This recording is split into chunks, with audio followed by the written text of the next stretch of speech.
Are you ready to go? Yep. Okay. Ready to go?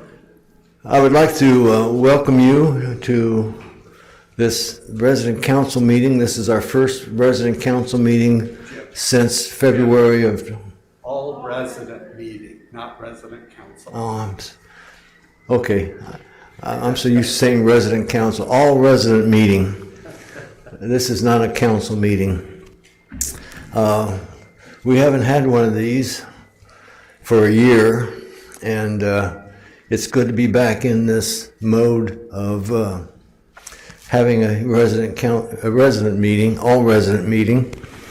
And we do have people here in the audience. We also welcome you, and we welcome those who are watching by television. Since this is our first meeting for a year, and we do have, I checked with Mary Beth, we do have 14 new residents since a year ago. So I wanted to take a little bit of time just to go over the structure of this resident meeting and the resident council. A while back, Timbercrest was visited by the Indiana State Department of Health for an evaluation. And a part of their evaluation was revealing to us that they are in agreement that we are meeting in the right spirit, but that the meetings of the resident meeting, all resident meeting, and the resident council needs to be more directed by residents. And so since we have had that directive from the State Department of Health, we're trying to have the president of the resident council conduct this meeting. This was never done before, extensively, and so today we're experimenting. Also, the resident council needs to direct their own business as well. And so we have now started having, I meet with Deja Long. She is a staff representative, a liaison between administration and the resident council. And we determine an agenda. We share that agenda with the administration, asking them for what they would like to report on. And so we're making a few changes that makes it more resident-oriented rather than administration-oriented. The resident council is comprised of 10 residents. And these 10 residents have to come from certain segments of this institution. 4 of the residents have to come from the neighborhood homes. 2 residents have to come from the option plan, and 4 residents have to come from the full service plan. And so we have a diversity of interest in this particular structure. A resident council member serves for a term of 3 years. They may serve 2 consecutive 3-year terms, but at the end of the second consecutive term, the member of the council has to drop off, at least for a year. We meet once a month. Normally, if it's permissible or possible, we meet on the second Tuesday of each month at 9:30. Residents are invited to come if they so desire. It's not an exclusive organization. And because this year we have, and I'll speak more to this later on, we have 4 residents that have to be filled because their 2 terms end this year. And we'll speak more of that later on. So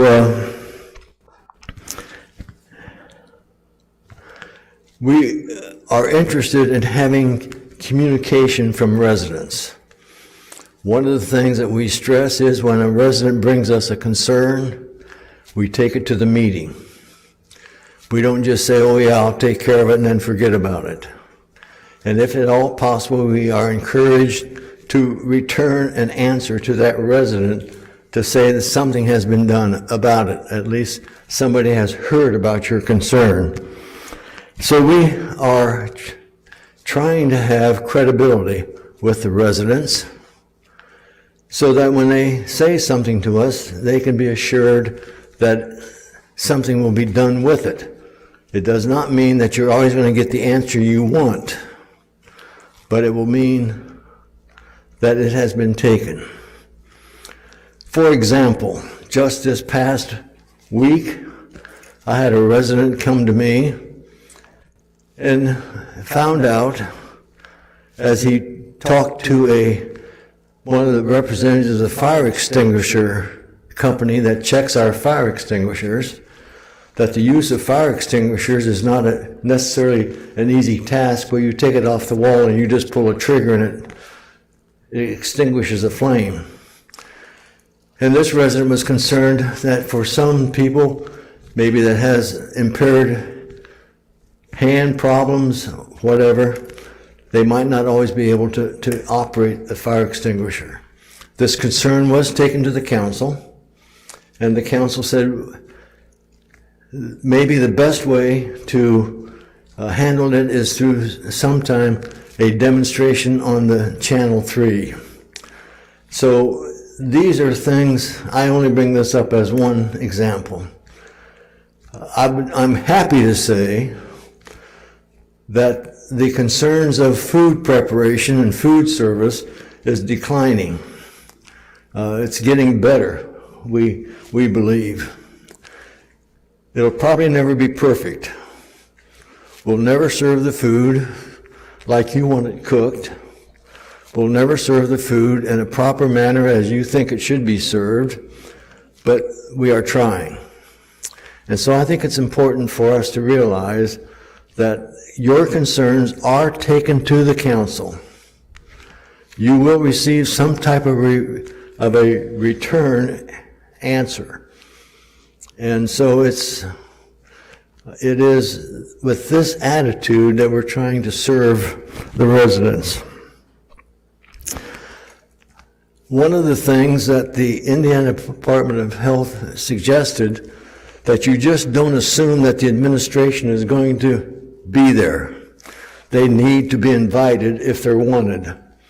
So every month when we have a resident council meeting, I specifically go to Stan Noffsinger and Christy Huiras and invite them.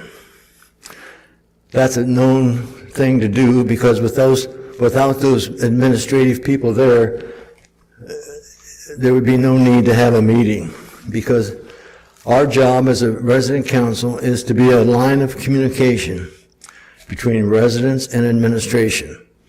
Administration asks us for opinions. We share with administration their concerns of residents. And so it's an automatic invitation, but there is an attempt every month. I specifically say to Stan and Christy, or if there's somebody else, we'd like to have you in the meeting. Our agenda also shows that if there is any reason for a discussion without the administration, that the administration knows they can be excused from the meeting and the resident council can discuss. Now, the resident council has no power to hire people, fire people, change policy, delete policy, add policy. We are simply a conduit of communication between residents and administration. So Stan is here this morning because I've been invited, and the resident council has invited him to be here. If he wasn't here, we wouldn't have much to say. But at this point, I'm going to ask Stan to come. He asked me, well, what should I report on? And I give some suggestions also. There is a miscellaneous column, whatever else you want to say. So at this time, I'm going to ask Stan to make his report to the residents of Timbercrest. If you want, that gives you a little more room. Well, good morning, everybody. It's good to be back with you. For those who are here in the room, it's great to see your presence. For those of you who are home, I'm glad to be in your living room. I wish you could be here. Jim talked a little bit about the Indiana State Department of Health's asking us to do some revisions. Yesterday, you should have received in your mailbox, and for those in the neighborhood homes, it would be the box by your door for Timbercrest mail, a document, a letter from Jim and from me, and also copy of a revision or amendments to the Constitution and bylaws of the resident organization of the all-resident meeting and the council. There are very few amendments that need to be addressed. We've had some title changes that needed to be recognized. We've also had to make it more clear that the council operates on its own and not as a function of administration. So instead of the CEO or executive director kind of running things, which the bylaws and Constitution implied, it puts the president in charge, and then there is a liaison from staff, and that's Deja. The changes in the bylaws and Constitution reflect the required changes that the Indiana State Department of Health mandated upon us. Now, you all are used to the Indiana State Department of Health because of masks, and for staff, we have to wear goggles still. They can also affect our governance, which is how they entered into this document. They are doing this to assure that you as residents have clear pathway to organize and to bring your concerns without any interference from administration. Now, I'll tell you, when the auditor was here and reviewed minutes of all resident meeting, minutes of the resident council and our structure, she said, and I quote, "Timbercrest has historically operated in the true spirit of what the law requires. So we've done a good job." Then she said, "But your structure doesn't reflect the legal part that has to be met." So that's what we're doing today. At the bottom of the letter that you received yesterday is a ballot. And what we're asking you to do is, if you will support these modest amendments to the Constitution and bylaws, that you put your name on the line. And for those of you where there are two people in the apartment, put both of your names separately, and you may mark that box, yes, I will approve it, or I will not approve it. You can make two check marks, but both names have to be on the line for us to accept two check marks. Okay? I hope that's clear. Two people in an apartment, put both names, and you can vote twice and we'll tally. If only one person puts their name and there are two check marks, there will only be one vote counted. All right? So that's number one on Constitution and bylaws. A second piece on that letter is something that came as a request from a resident to administration and to the council, and we decided to put it out to you. This individual said, would it be possible for residents to have the email addresses of other residents? So we've talked about this at length. We know this has been brought before the council before, and now we're bringing it to you. If you are willing, and this would be a separate sheet that would only be made available to residents on the property. This would not be up in the foyer where we have all of our marketing materials. This would only be something that we would hand out to those who give permission for their email addresses to be published. If you are willing to give your email address to other residents on the property, please mark at the bottom of the page, yes, I will do that, no, I will not. And if you say yes, would you please include legibly your email address?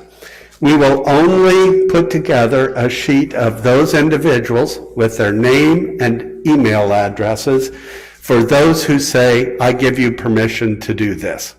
So those are the two pieces on that letter that I would ask for you to respond to. And please, if you don't want us to publish your email address, please put your name on there and say, no, I don't want to do this. Both votes, yes or no, I will or will not, are important to us. We will honor your wishes. So those are kind of business items. I wish we were together, so if you had questions, you could ask them. I'm going to ask the people here in the chapel if they have questions on either of these two business items. Do you have questions? Hearing none, seeing none of the, 15, 18 people here, I think we'll move on. Christy's going to talk about a remodeling project that's coming up, and you may have already seen some activity around it, and I'm going to let her share the details of that project because it's really an operational issue. But I wanted to assure you that the remodeling of the snack shop, the neighborhood market, and a closet adjacent to the neighborhood market is going to take place. I can imagine that you're all saying, oh my, and this time, how are we going to pay for this? And I want to reassure you that the closet, which is going to become a 24-hour, 7-day-a-week, 365 days a year canteen where you can go in and purchase food, drinks, coffee, any time of the day or night, through vending machines. And then the snack shop's remodeling is all covered by our contract with Morrison Living. Inside that contract is an agreement that $225,000 would be made available for improvements to facilities related to food preparation and food delivery. Of course, we use the snack shop for lots of things, but we're going to be using it for the food, the dining advisory group. Hold on a second. For the dining advisory group, it will be used for the teaching kitchen. It will be used for church meals, birthday meals. It will be used by program and service. So lots of activities that you're used to will continue there. But we are going to make it a rather beautiful place for your enjoyment, including a pergola out over the patio with more tables and chairs so that you can take your coffee and go outside and sit on the porch, if you will, and enjoy the beautiful, beautiful courtyard that we have. Again, I want to name that the majority of the cost for this remodeling is covered under our contract with Morrison. It is not a new and additional fee that we're going to have to figure out how to come up with. It's already taken care of. So I'll let Christy speak more to that. We're excited. We have some beginning architectural drawings that we're not quite ready to share publicly. We are going to sit down with program and service to work through their thoughts about the space. We're going to sit down with all of the volunteers at the neighborhood market to show them what we're proposing so that their input can be added to the drawings before we begin. So we're going to have a lot of involvement of residents in the process as we move on. This past Saturday, the Timbercrest Board of Directors met again by Zoom. Zoom has been effective for the board of directors. We've had really, really good attendance at those Zoom meetings for a long time. For I think 3 of the 5 we had 100% attendance, and now we've had an absence at the last 2. People have other things to do, and they have to be responsible to their families and to their jobs, and we understand that. But the meetings have been very, very good. Byron reported on finances of Timbercrest for the first quarter of 2021. We have to say that we received a $480,000 performance payment from Department of Health and Human Services for the outstanding job that we have done on infection control. You wonder if it's been worth it? Well, that $480,000 actually made it so that the first quarter of this year we broke even. We had a balanced budget for the first quarter, and we're very grateful for those funds that have come from the federal government. Now, I would be remiss if I didn't say to you, the residents, thank you, especially inside this building. Healthcare, Crestwood, and Manor residents.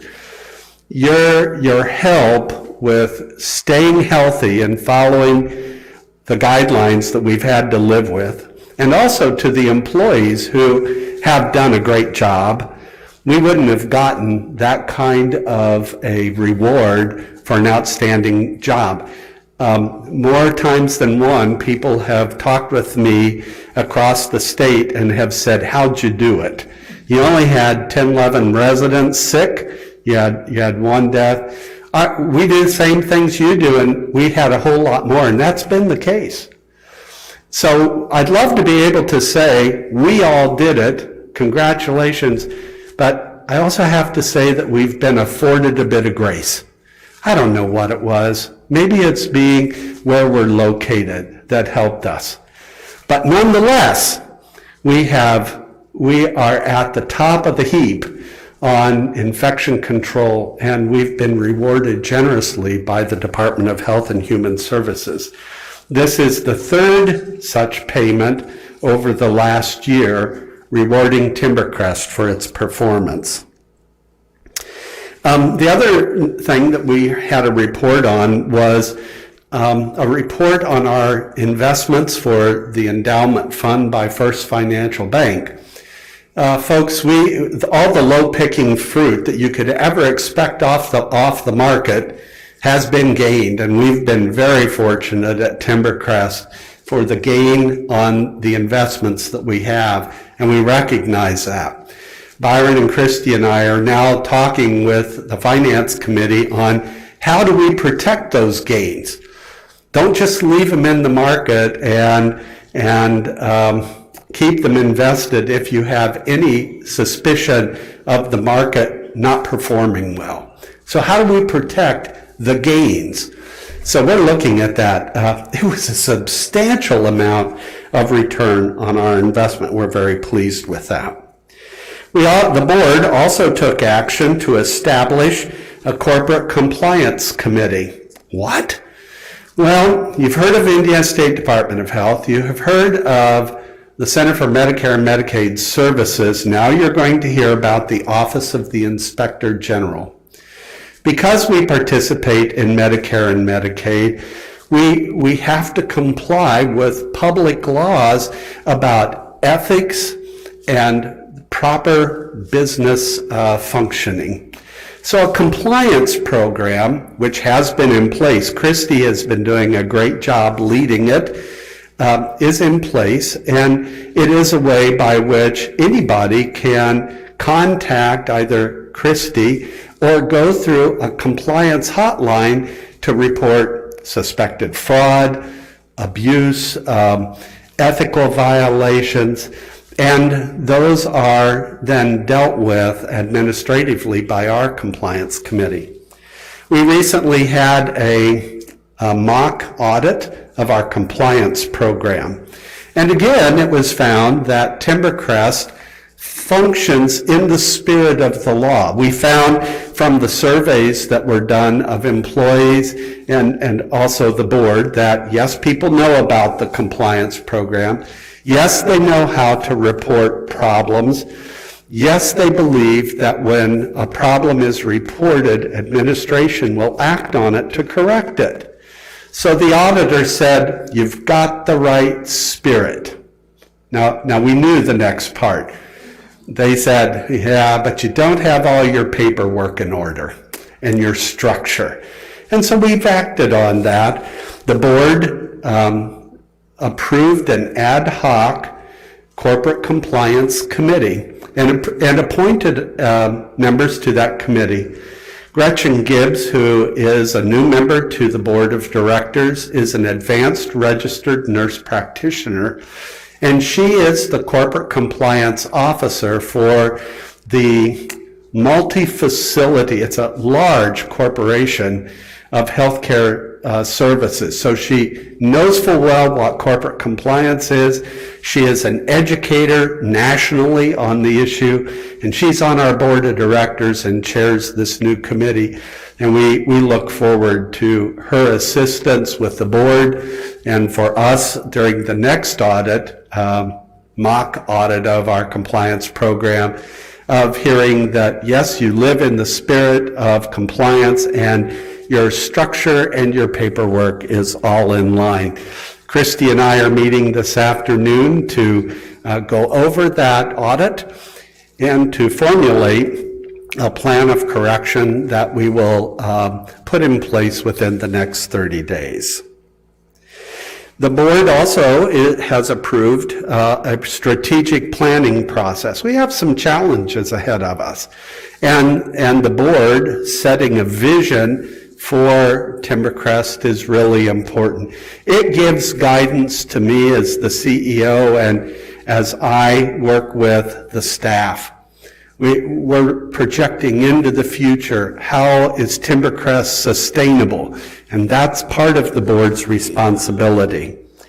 They have already engaged Blue & Company, our auditors, to do a financial evaluation of each of the housing modules that we have: neighborhood homes, option plan, full service, healthcare, and Crestwood, to look at the sustainability of each of those areas of service. Can we keep doing business as we have? Are the number of beds that we have or apartments that we have the right mixture for the Timbercrest community? Well, the Blue & Company is looking at the financial aspect of those questions. Mennonite Health Service is working on the operational side to evaluate how we work as your staff and how effective are we at managing these lines of service delivery through the different apartment types that we have. I want you to know that in the coming months, you might expect to receive a survey from either the board or from Mennonite Health Services, because your input as residents in this, your home, is critical to the development of a strategic plan. So if you see something come through your mail and it's a survey, don't just throw it away. Look at it, make sure it says Timbercrest on the top.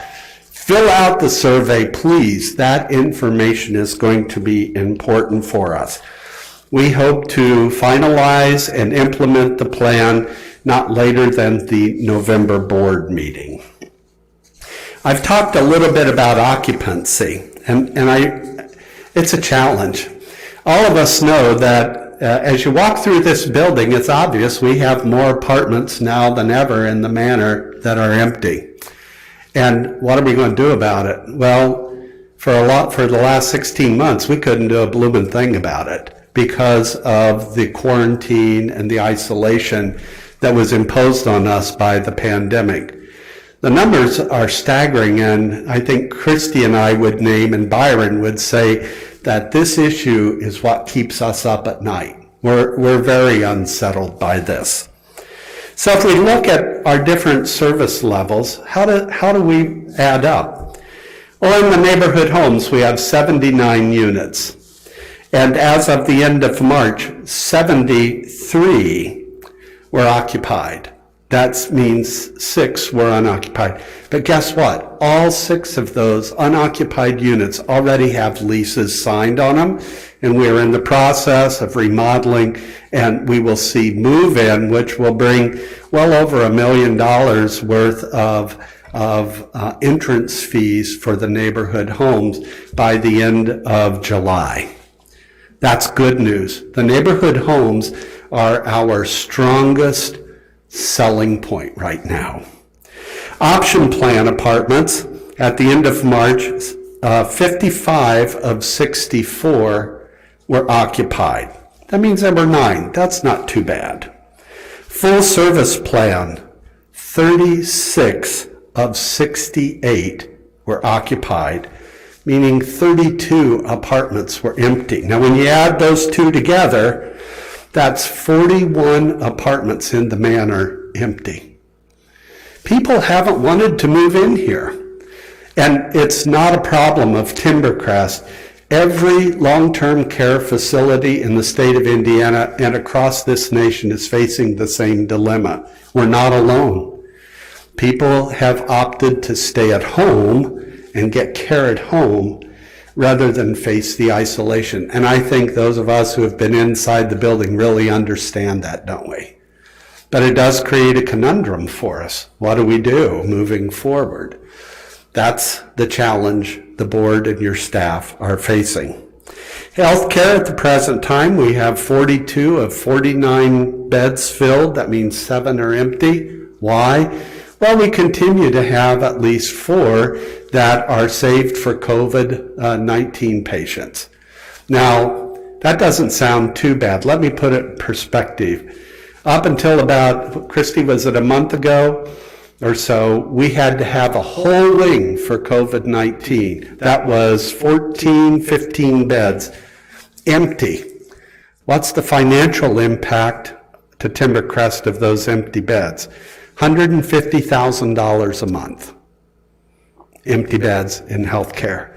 And the state said you can't do anything except COVID-19 care in those beds.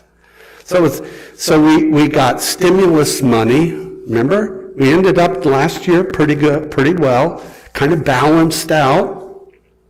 And we got this $480,000 this year. And that's really helped us offset COVID expenses and those empty beds in healthcare. It has not necessarily helped us with the empty apartments in the Manor.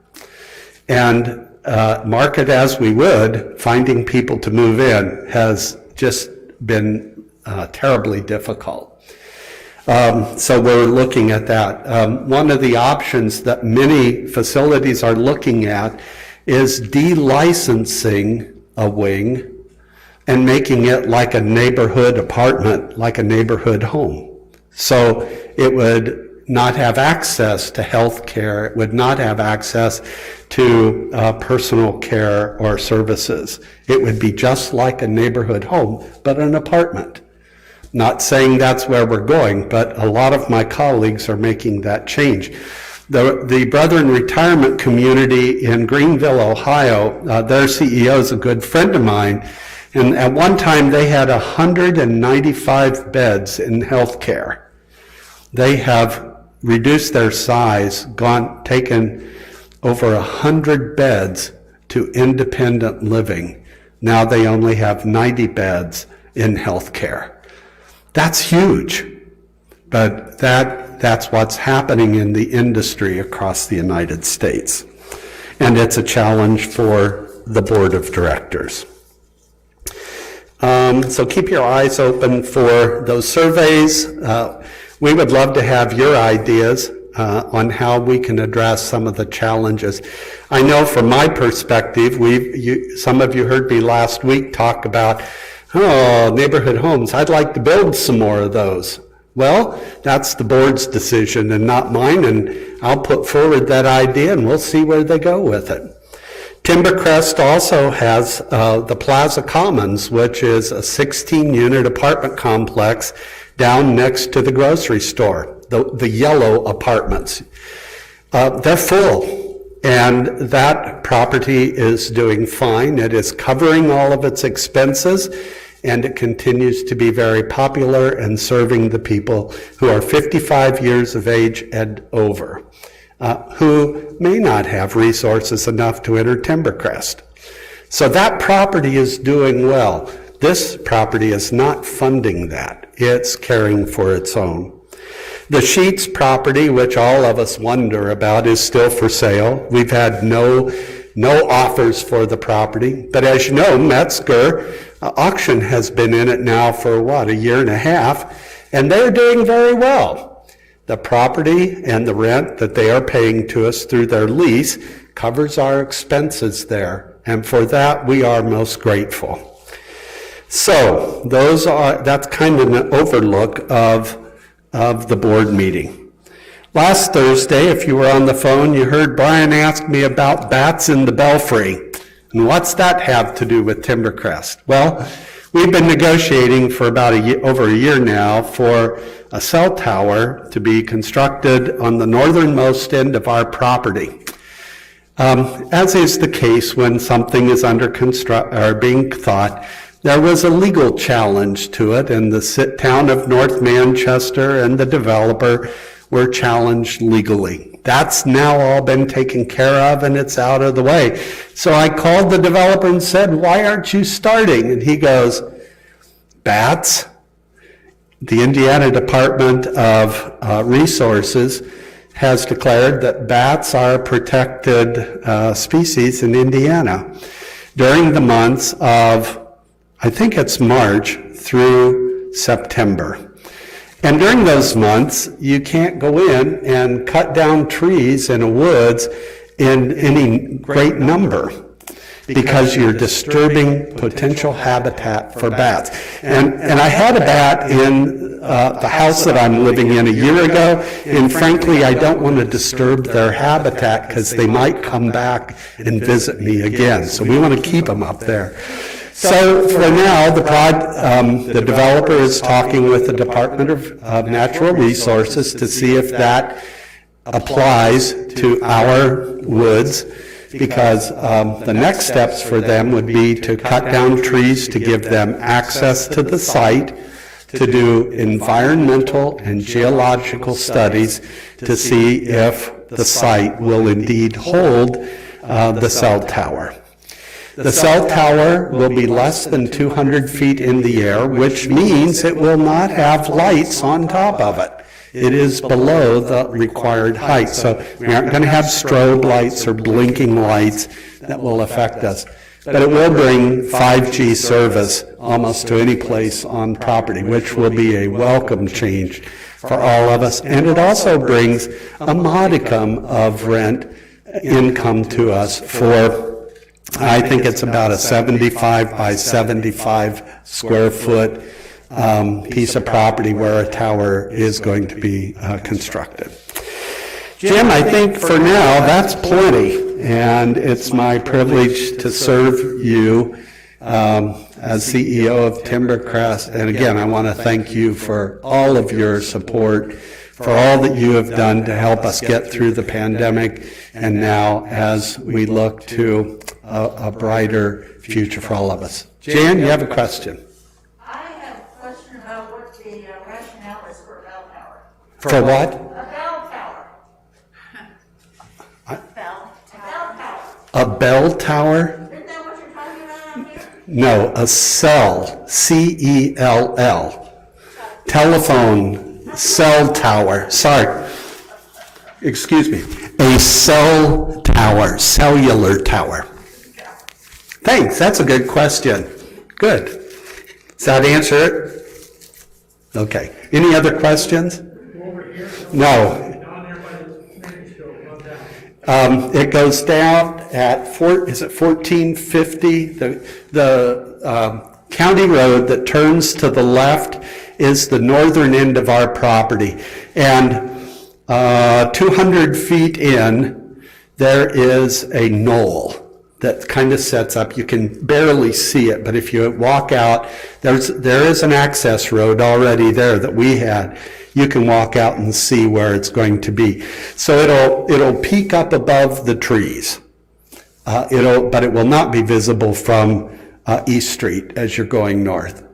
Coming south, you'll see it from a distance, but it should not be obstructive or an eyesore for us. Yes? Will our present cell phones then work from various convenient points or branches, or will this be a separate system? The question is, will our cell phones work on this tower? Excuse me a second. I don't know about you, but every once in a while these things tickle my nose. The cell tower service will be an AT&T tower. And I think a majority of us have AT&T. Now there are some other services, other companies that use AT&T bandwidth, and I'm not certain of all of those, but that's who the cellular provider will be. Yes, Dick? Will it improve the television? Well, if you stream over your cell phone, yes, significantly. That will not affect at this time retirement TV on the property. Oh, that's a good point. I want to tell you that we are working on two items feverishly right now.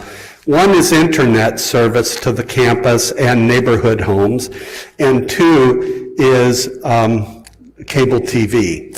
And we are negotiating with two different companies right now to get us bids that we like, so that we can greatly, underscore double, triple times, greatly improve your internet service and also cable TV.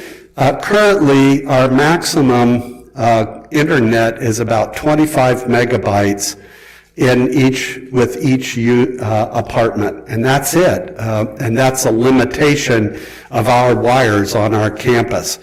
We are looking at a basic coverage of 100 megabytes up and down.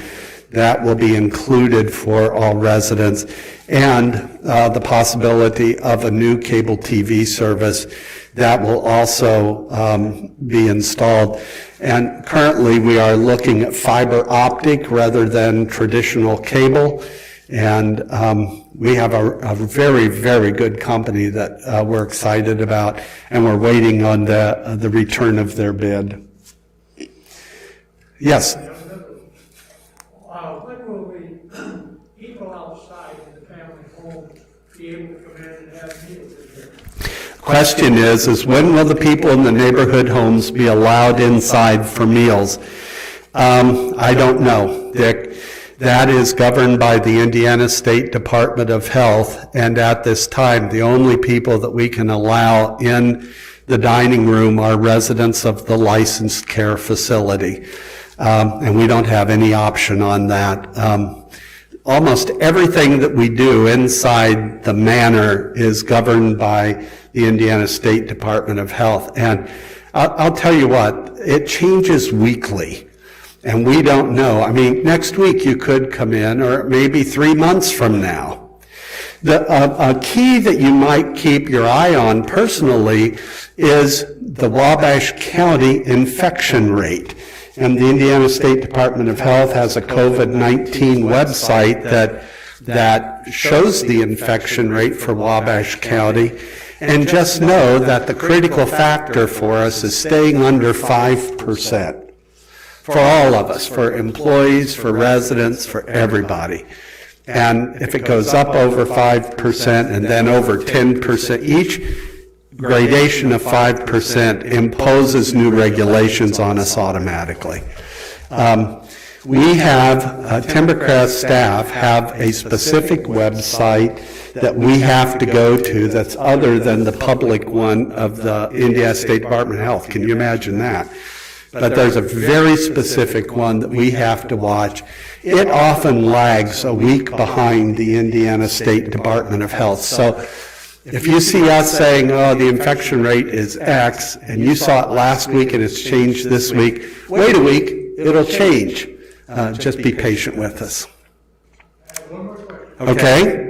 Okay, the new canteen that you're getting ready to have down here, or whatever it is gonna be, will there be vending machines that are available to the residents outside? They're available to the residents as long as you're able to enter the building. Yes. How about outside? Why not have one where you can have access to time? One step at a time. Getting it inside the building for use. It's been one of the, if you will, Achilles heels of the Timbercrest community that so many things are inside this building. And we only recognize that because of the pandemic, right? No access to the dining room, no access to the exercise room, and the list goes on. We do want to address that for neighborhood homes in the coming months. We would love to see like a neighborhood homes club room that would have some exercise equipment and some access for space that wouldn't be governed by the state license. How and where we do that is a piece that we're now looking at. We recognize that that's a deficiency, Dick, and we'd like to address that in several ways for the neighborhood home residents. All right, Jim, I'm going to call it quits and turn this back to you.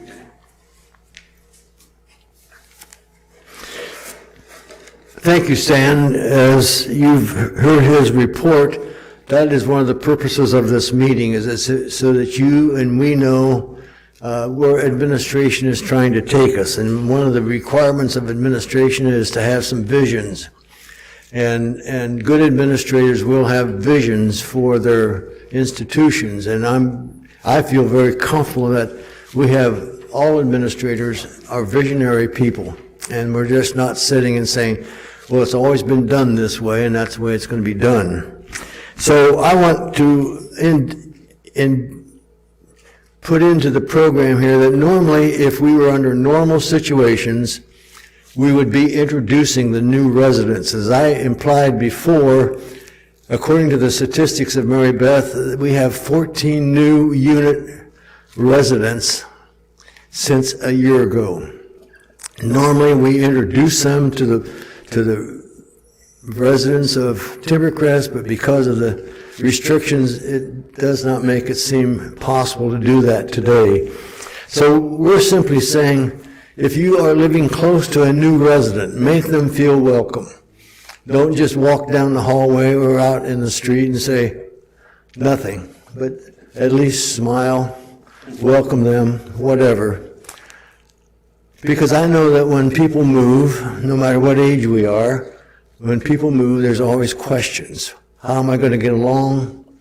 And who's going to become a friend? We still need to make friends with people that are new and keep our friendships with people that we've done that with for years. So we encourage you, seek out the new residents, extend a hand, smile. We can't give them a hug because that's not allowed anymore. But at least make them know that they are wanted and needed. The next item we want to address is, and this has been put in the Timberline, but Resident Council felt it was important that we re-emphasize today this area called the Code of Conduct. This was written up in the Timberline, but we know that not everybody reads the Timberline. And we know that not everybody's listening to this presentation today, but we simply want to re-emphasize to you the Code of Conduct for employees. This is not a code of conduct for us. Indirectly it is, but it's more addressed to the employees, so if they understand the conduct that is expected of them as employees. And I want to read the Code of Conduct and then make a few comments. Code of Conduct and Resident Gifts to Employees. Now we know that wherever we're in the Manor or in in a neighborhood home, we develop close relationships with employees, and that's good. I think that's a strength of this institution, is that the employees and the residents are closely united together. We develop close relationships with employees, and to show our appreciation, sometimes we want to go overboard and maybe do something special for them. But we need to know that the employees have a code of conduct, and it says, you as an employee, you may not accept any tip or gratuity from residents, and you may not receive individual gifts from residents. You may not give gifts to residents. You may not borrow money from nor lend money to residents, nor may you engage with residents in the purchase or sale of any item. A team member may accept any gift from a resident under a will or trust instrument, except those cases where they are related by blood or marriage. Again, we just need to be, resident council encourages us to appreciate the people who serve us. Yet we know we also have an avenue for that, because every year we are encouraged to make a donation to a Christmas fund for employees. And that's permissible. But the Christmas fund is evenly dispersed to the employees based upon length of service and I think some other criteria which I'm not totally acquainted with. But I think it's important for us to realize that we don't want to put any employee in jeopardy of offering them something extra for their service. Maybe it's a thank you. Maybe it's a conversation. But we cannot offer tips, gratuities, or anything of money origin. And so we are just reinforcing this particular code of conduct that was printed in the Timberline, but we just wanted to be sure that we would reemphasize that. I mentioned earlier that the resident council is going to come up short 4 members in December. There are 4 council members who have served their 2 terms and cannot serve any longer. One of the vacancies comes from the option plan, so we have to replace one person to take the vacancy and unfortunately untimely death of Ruth Ann Angle. She was a member of the council, and so she, because of her unfortunate accident, has left a vacancy. There would still be a vacancy in November if she were alive. So we need to find one person from the people who are on the option plan. We need to find 3 people to take the place of 3 residents of the neighborhood homes. Joanne Shaw, her term ends. Marie Willoughby's term ends, and my term ends. And so we need to come up with 3 residents. Now, how are we going to handle this? Well, we are in the process, and we have already started. We, being the resident council, has already started formulating plans and nominations. Just last Tuesday, the resident council, we went through the list of option plan residents, and we went through the list of neighborhood home residents, and we marked people we thought might be good candidates. But the selection of candidates can not only lie within the resident council. All residents have to have that opportunity. So working with Deja, we are going to be prepared next Tuesday in the campus mail, both in the Manor and in the neighborhood homes. You will receive a list of those residents on the option plan and those residents in the neighborhood homes. And then you will be able to check mark anybody that you think is a good candidate. Now, you cannot nominate somebody unless you have their approval. And that's essential. You just don't say, well, I like Joe or Sally or whoever, and I'm going to put her name or his name on the ballot. You have to have their approval before, because when you call me and tell me who you want to nominate, I'm going to ask you that question. Did you get their approval? Last time we did this, we announced it, we still had people say, well, I want to nominate so-and-so. Did you ask them? No. Well, I went and asked them. I said, I'll take care of it. I don't want to do that because that's a lot of phone calling and making visits. I got the time to do it, but I think it's your responsibility to do that. So you will then receive next Tuesday, and I just met with Deja this morning. She's ready to go with the list. On the list will have the names of the residents in those two categories, and there will be check marks by the names that have already been nominated. So if you think Alice is a good nominee, and if she's got a check mark by her name, that tells you she's already been nominated, so you don't need to do that. Now, you may nominate cross lines. If you live in the Manor, you can nominate somebody in the neighborhood home. If you live in a neighborhood home, you can nominate somebody in the Manor. You're not just limited to where you live as to who you can nominate. We will then comprise a ballot, and the ballot will be ready for hopefully our next resident council, I still struggle with calling it council, all resident meeting in August. There will be a ballot prepared for you then to vote. We will use this, and we'll explain this more in detail, we will use the rules of simple majority. And we've double-checked this twice. Simple majority simply says that the person that gets the most votes does not have to have the majority, but gets the most votes is elected number one. The person that gets the second highest votes is number two. The person that gets the third highest votes is number three. Now, that doesn't account for ties, so we have to be prepared maybe to have a runoff election. Let's say that 3 and 4 are tied. Nominate 3 and 4 that got the most votes in third and fourth position, well, they're tied for third, so we'll have to have a runoff between those two people.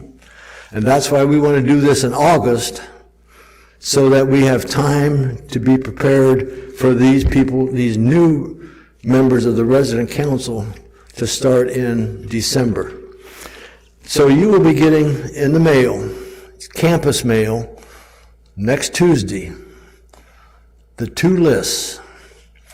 And the instructions, there's a cover letter with these lists. Read the cover letter, please, and do what it says, and we'll get along very smoothly. So we simply want to make you aware that we are working on that particular project right now. We've invited Christy, COO. There's a lot of acronyms in CEO, COO, CFO, and what do those mean? They work here. They have a specific job. Christy's job is Chief Operational Officer.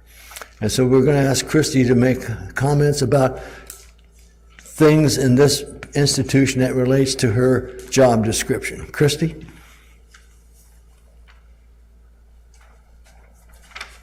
Thank you, Jim. It's good to see everyone here again. I don't have a lot to report on. We have been diligently working on a couple different projects, and one of those I'm just going to talk to you a little bit more about Morrison and our relationship with them and how things are progressing. We over the last several months have welcomed a new dining director, Stephen Watkins, and he is doing a great job. He meets with me weekly, and we talk a lot about his ideas and how we can make our dining experiences here better for everyone. One of those things that have implemented over the last several months is a dining committee. of residents who gather together once a month with Stephen and Amanda and Chef Corey, and we talk about, or we hear back from residents the feedback that they have about the meals that are being served and any other kind of dining related issues.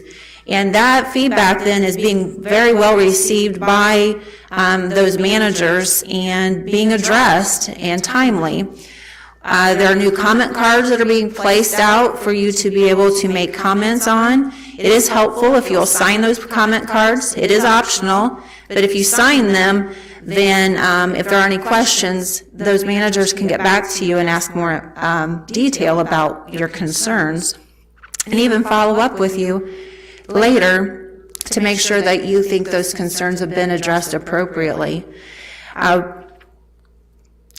One of the new ventures really that Morrison has really helped develop is this teaching kitchen. It's a new experience that residents are able to come, they're able to sign up for first of all, because it is a limited space and residents can come and be presented with an opportunity to make a dish in the presence of the chef leading them. Chef Corey and Patty Avery hosted the last event, and which was our first event, and it was very well received. They made a homemade poppy seed dressing and applied it to a fresh fruit salad, and it was very good and delicious from the feedback that I heard. And so it'd be opportunities like that for you to experience something different and new. Those will, again, be monthly, and we will, because the space is limited, broadcast them on Channel 3 as well. That is our plan at this moment. As Stan mentioned earlier, we are also excited to talk to you more about some of the updates that we're planning for the snack shop area and over by the neighborhood market, that canteen. In the snack shop, we are planning to redesign that area. So you'll see it, the orientation of the room likely shift. And we're also going to call it the Chef's Nook, because we'll have more opportunity to use it for these teaching kitchens and some other events where the chef can actually prepare a meal there if necessary and desired. There'll be plenty of counter space in that area. There'll be a couple refrigerators still there. We'll be able to have an area where we keep cold foods cold, and we'll have an area where we can keep hot foods hot. And there'll also be what we call an induction stovetop, where we'll be able to cook dishes there too. So there's a lot of opportunity and flexibility in that space. There'll be storage areas for the things that need to be in there.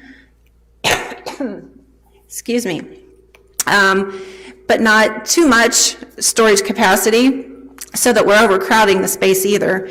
There'll be an area where we'll have a microwave, which is a new feature in that space. We've not had a microwave, to my knowledge, in that space at any time. And we'll still have coffee available for those of you who wish to have coffee. As an extension to that room, we're planning to utilize that patio space a little bit better. Right now, it's just out in the open, the sun shines down, it's hot in the summer. What we're planning is to put a pergola up that gives plenty of shade and an ability for residents to take their meal outside, maybe something that they purchase in the canteen area and want to take out and have a snack with visitors, or staff who wish to purchase something and go outside and enjoy that space as well. As you know, our courtyard area is a beautiful area, and that'll be a great view and opportunity for us.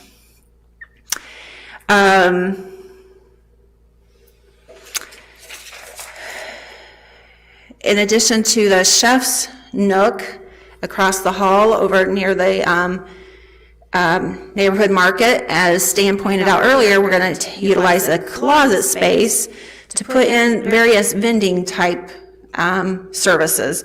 So we'll have plenty of snacks available. We'll have some fresh sandwiches and salads and maybe some other kinds of meals that you might be able to heat up. But it'll be a contained space. It's supposed to be available 24 hours a day, 7 days a week, so that any time of day or night, if you're in this building, again, to address Dick's comment, neighborhood homes residents are able to access the building during the day, but not necessarily after hours, so to speak. But those features are there and available to staff and residents to make use of. There is going to be, the design, any plans allow for a self-serve payment system too. It'll be a cashless payment system. And so that things can be purchased at that location and then taken home to eat and enjoy, to take out to the the Chef's Nook patio area, however you wish to enjoy those treats. The neighborhood market itself will get a facelift. It has been in this building since about 1989, and it's in its original state. So all the furnishings are showing their age, and we know that this time period that it gives us an opportunity to do these projects kind of simultaneously in some fashion and get that area, really give it a good facelift. And in that process, we'll put new shelving units in so that it looks more aesthetically pleasing when you come in to shop. Still carry the same types of gift type items, gift greeting cards. We'll have still some of those market type sundries, milk, toothpaste, anything, Kleenex, things like that will still be in that space. We're just going to redesign it and make it more pleasing to everyone involved. So we're very excited about making these changes, and as Stan alluded to earlier, the way that we structured our agreement with Morrison when we contracted with them, the canteen and the Chef's Nook, those costs are really already built into our services here at Timbercrest and are no additional cost to residents. So feel confident that your bill each month is not going to go up because of these enhancements. Really, I think that's about all I have to share as far as Morrison goes. Another change that you'll be seeing, and that we don't have all the details ironed out yet, but it's to address a concern that we've heard over the past few years about security in our building. And due to COVID, we've already locked our exterior doors so that we can funnel all of our traffic through one or two areas within the building. So what we're doing right now is also extending some of our security door features to the hub and the front entrance. And for the time being, we're going to try to screen, and we'll make an announcement when this takes place, but the idea is that anybody entering the Manor building will have to screen in just like they do on paper right now. But we have electronic tablets set up to be able to do that for us, maybe more efficiently. But then also the doors, because of COVID, again, we have to make sure to monitor inflow. So we also have door access cards that have been issued to staff. We're trying to work out how that works for residents and being able to come and go as you need. The design is that residents who live in the Manor will not have to screen in if they have an access card. So we're trying to figure out who might need those and how that will work. So more information will be coming to you on that. If you have any questions or concerns about it, feel free to come to me, ask me questions, and I'll try to help you with those. Anybody have any questions? I'm full of questions. And this is something I think that I've wondered all along. If someone from the outside, well, if we have a maintenance request after hours, of course, 2118 rings and rings and rings. Or if someone from the outside were trying to reach Timbercrest and really needed to talk, I mean, should we give them all the nursing phone number? Those are two questions I have about 2118. Okay, when you dial the main Timbercrest phone number, the 982-2118, after hours, so after 5 p.m., the phone is switched to a night system. And that night system is a recording, and it does probably take several rings to get to that recording, so be patient. But that recording tells you different options to choose from. Excuse me, I have a terrible tickle.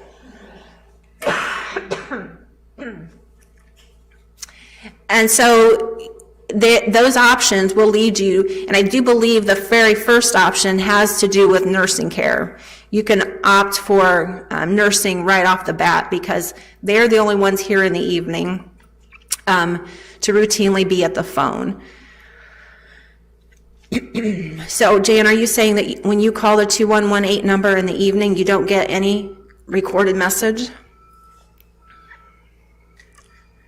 Jan, do you get a recorded message? I'll have to try that again. I don't believe, I mean, the message just says it's not available. I'll have to try again. We'll check into it as well. Yeah. Good question, thank you. Did I answer both of your questions now? Yeah. Okay. Anybody else? Okay, I see none.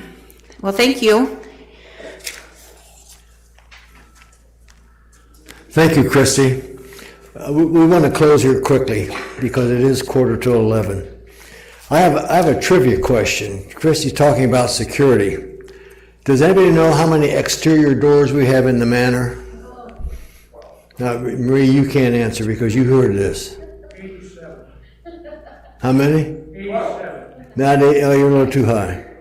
We have 42 exterior doors, and that's what Stan told us. So if we're wrong, it's his fault. But you can see the point of security. I go to a church that's locked. The doors are locked every night, but about 500 people have keys. Now, how secure is that church?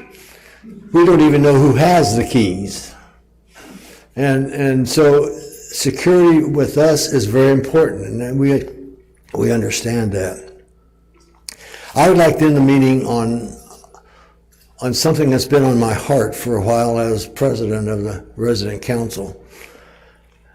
Most of the time, people that talk to me always have a concern, and concerns are welcome. I don't want to say to you that don't bring me concerns, but concerns are welcome. But it's nice when somebody says something nice.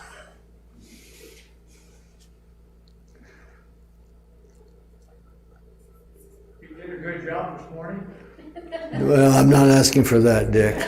But I am saying, and we've heard on resident, getting employees is difficult today. And for example, we lost a healthcare worker to a big hospital unit in our locale, because that hospital paid her $10,000 more as a sign-on bonus. Now, do you want us to get into a competition and say, well, we'll go 11? You know where it's going to come from? It's going to come from our pocketbook. So we're asking the staff to fight that kind of battle. I go by McDonald's out here somewhere I did. They got a $500 sign-on bonus just to work at McDonald's. We live in a protective environment, and I don't know if I always know what's going on in this world. But the world is not a pleasant place in terms of getting good people. We want to keep good people. Every so often, I have people come to me and say, well, how about our monthly rate? It's getting too high. How do we keep the monthly rate down and still give good services? Now, we can't give every service, because when I was on the hospital board, Wabash Hospital, we never considered doing brain surgery at Wabash County Hospital because we weren't equipped for it. We can't do every service everybody wants. We need to try the best we can. I think we need to be appreciative of what we have. I'm not saying that Stan and Christy and Buddy Brun, I know him as Buddy, that's what his name was in high school. Do everything according to what I want. And that's true with all of us. Nobody does everything that I want, but I need to be appreciative of what I have. And I think we are blessed. We are blessed beyond doubt that we live in an institution that takes care of its people the best they can with the resources that they have. We need to keep good people. And to keep good people today in today's marketplace, we got to pay more money. And where's that going to come from? It's going to come from increased rates. And I know the management, I've spoken with Stan about, they're concerned about the rates. Last year we had the biggest rate in my 9 years of living here, $57 a month in the neighborhood homes.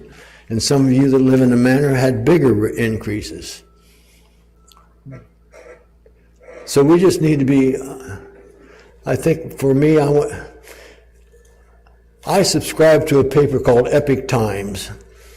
And Epic Times, I get it once a week. And I get it because every time there's a good story in there that's positive.